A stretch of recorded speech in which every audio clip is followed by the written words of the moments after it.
this video, what I'm going to do is I'm going to introduce you to some notions that are explicitly in ethics. We'll talk about metaethics. There's also practical ethics, applied ethics, normative ethics, situation ethics. There's a lot of different terms that we can apply to different sub-disciplines, but the main one we're going to do here is primarily theories of descriptive ethics, where various thinkers are telling us, here's how we can figure out what's right and wrong. Sometimes it's principles, methods, ways of seeing the world. So first of all, what is ethics? As simply as I can put it, ethics is the study of right and wrong, good and bad. What we should do versus what we should not do. What we must do, what we must not do. What we ought to do versus what we ought not to do. And other kinds of iterations like that. The study of ethics can be divided into a couple of different parts. We can talk about descriptive ethics, which is a lot of what we'll be doing in this class, looking at what do people say ethics is. And then there's practical ethics, which is here's what you actually should do. And then there's another subdivision called metaethics, which is before we can even talk about really what's right and wrong, how do we even answer that question? What are moral claims? Are they anything at all? And so I'm going to start by talking about metaethics first, then I'll get into a little bit about ethical theories. So let me start by talking about metaethics first. Metaethics, again, is before you can even get to a claim like murder is wrong, which would be a moral or ethical claim, how do we even know that murder is wrong? How do we get to something like that? When I say the phrase, murder is wrong, what am I doing? What are we doing when we say things like that? Metaethics tries to answer this question. And there are a couple different metaethical theories. Here I'm going to talk about them briefly. Basically, you have a couple different ways that metaethics can be divided. First, you've got cognitivism. In cognitivist metaethics, you say that moral claims are truth apt, or they have truth value. So if you remember when I was talking about logic and the different kinds of logic, I talked about truth value, that there's different kinds of claims. But for some kinds of things that we can say in English or in another language have truth value. So if I say something like, today is Tuesday, and I look at the calendar and it's actually Tuesday, that statement is true. If I say today's Tuesday, but I look at the calendar and it's any other day of the week, that statement is false. So the statement today is Tuesday has truth value, or it's truth apt. But if I say other kinds of utterances, or I write these things down, they don't have to merely be spoken. If I say something like, is today Tuesday? That's a question. It's not truth apt, it has no truth value. Now, did I say, is today Tuesday? That has a truth value. But questions don't have truth value. Propositions don't have truth value. So if I say, let's go see a movie on Tuesday, no truth value. Again, I said, let's go see a movie on Tuesday, has truth value, but just saying, let's go see a movie on Tuesday, has no truth value. Those kinds of proposals. Imperatives. If I say, you will take your exam on Tuesday, true or false? Neither, because it doesn't have truth value. So cognitivists say that when we say moral claims, like murder is wrong, stealing is wrong, things like that, those are actually statements that can be true or false.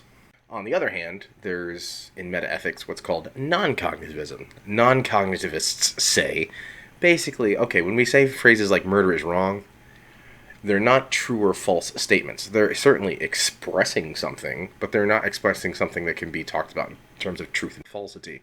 They're not absurd, because questions aren't absurd, proposals aren't absurd, imperatives aren't absurd, but they don't have truth value. So non-cognitivists say ethical claims are doing something, moral claims are doing something, but you can't really talk about it in terms of truth and falsity. It's like an expression. And there's different kinds of non-cognitivism that I don't really want to get into too much detail.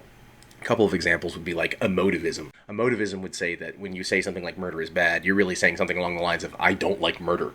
Then there's, say, norm expressivism, which says, really, when you say something like murder is bad, well, the culture that I live in thinks murder is bad, so that's why I say things like that, because I want to get along with everybody. I don't want to rock the boat too much. Now, that view is different from cultural relativism that we'll talk about in another video. Then metaethics can also be divided into realism versus anti-realism. Realists would say morality refers to something that's true or real in the external world around us. It's not something just in our heads. It's true out there too, in what sometimes people call objective reality. And through some kind of means, we can figure out what's true out there.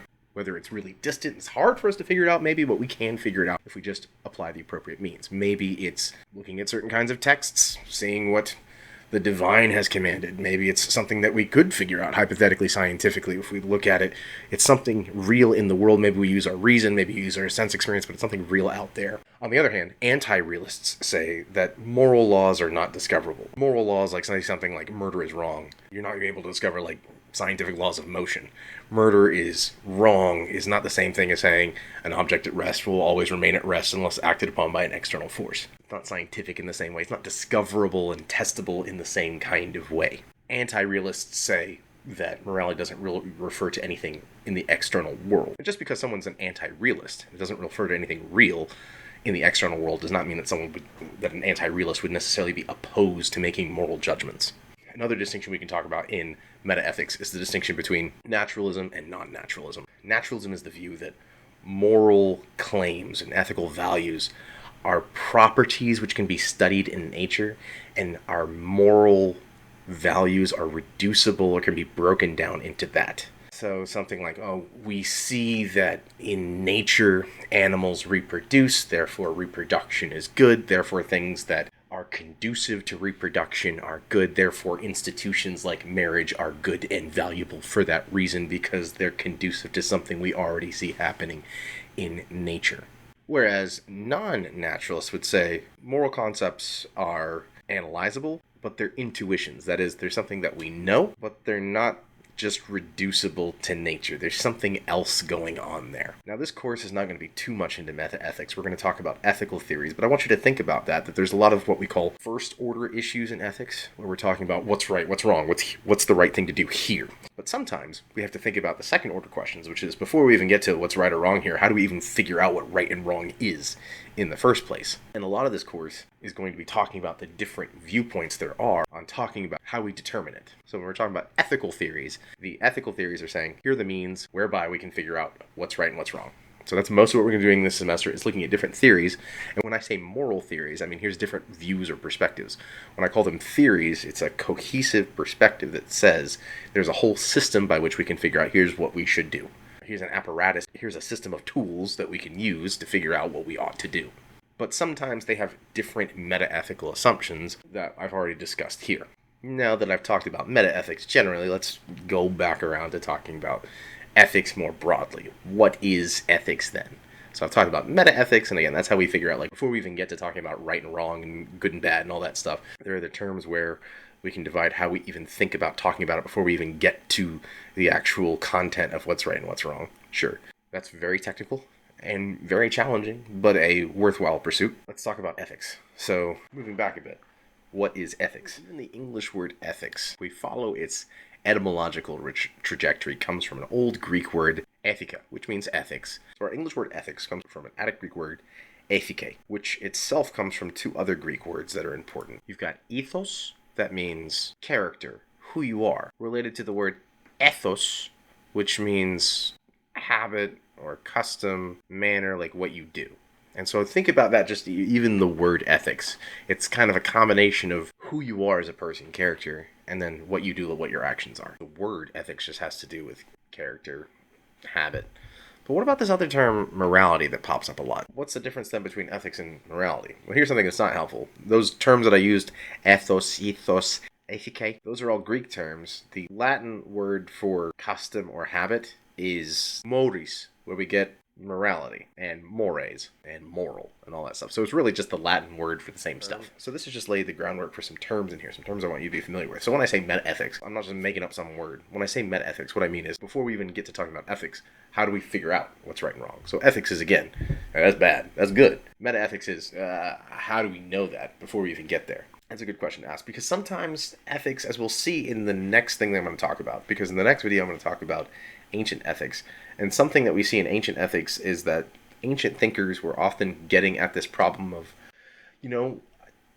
that I don't like what this person is doing. That feels wrong to me. But is it just a feeling?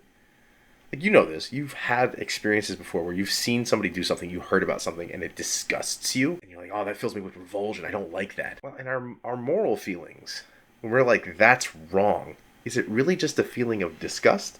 Or is there something more to it than that? When you really like something, you're saying, that's good. Is it really just that you like it, or is there something deeper going on there? That's the question of metaethics. So I say all this, and I did all this stuff with the logic stuff, so that when we're getting into talking about the ethical theories themselves, which I'm going to break down for you here in a moment, we have the wherewithal to be able to say, what's going on here, what this person is doing, it seems like they're talking about just feeling. They're saying it's not just feeling. Are they being logical here? Is there some kind of fallacy going on here? That's the reason why we spend all that time on that stuff. Let's now break down, when we get to the ethical theories, what kinds of ethical theories are there? The rest of the semester is, for the most part, going to be going into more detail about these. So ethical theories are the actual theories that say, here's what right and wrong is, not just how do we get there. Each one of them makes some assumptions, and we'll see if we can figure out what they are as we go through things, as we go through the content. There are basically what can be called relativistic theories and universalistic theories. Sometimes just relativism and universalism.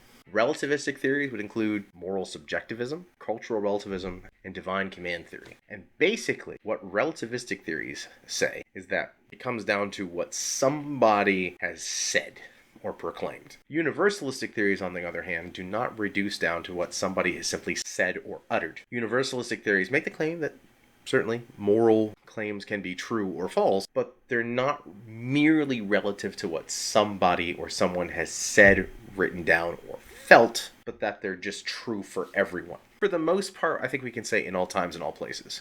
So a relativistic theory might say, this is true for this person, this is true for this society, this is true for this group of people that God has spoken to. Universalists would say, nope, what's right or what's wrong is true in all times and all places. When it comes to morality, there might be particular kinds of differences in history in terms of attitudes about various innocuous subjects, but when it comes to morality, that never changes. Murder is always wrong, or something like that, because it's wrong for everybody to commit murder. Whereas a relativist might say something like, it's wrong for me to commit murder because I think it's wrong. Or it's wrong for me to commit murder because my society says so. It's wrong for me to commit murder because God said so. What it boils down to is it's right or wrong, whatever it is, because somebody says so in relativism. In universalism, it's right or wrong because it just simply is.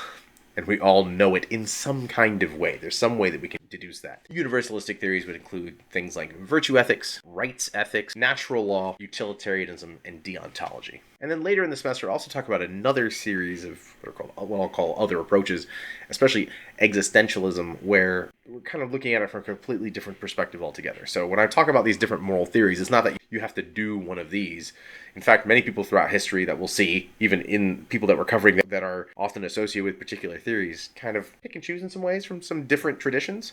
And different traditions are coming together. So what I'm going to do in the next video is I'm going to kind of get us into a discussion of ethics by talking about ancient ethics. And ancient ethics will help us segue into talking about relativistic ethics. So when I say I'm going to talk about ancient ethics, what I'm going to do next time, I'm going to start going through Plato's Euthyphro, and then from there we'll go into some of Aristotle's moral philosophy, and also Kongzi in China, his sort of ancient ethical philosophy there, which has a lot of similarity to what's going on in Aristotle. It's not identical. In fact, Kongzi predates Aristotle by several centuries. And then we'll get into particular relativistic kinds of ethics. That concludes sort of an introductory stuff about the terms in ethics that we're going to be using. And so next time I'll be getting into ancient ethics, starting with Plato's Euthyphro that we'll go through together.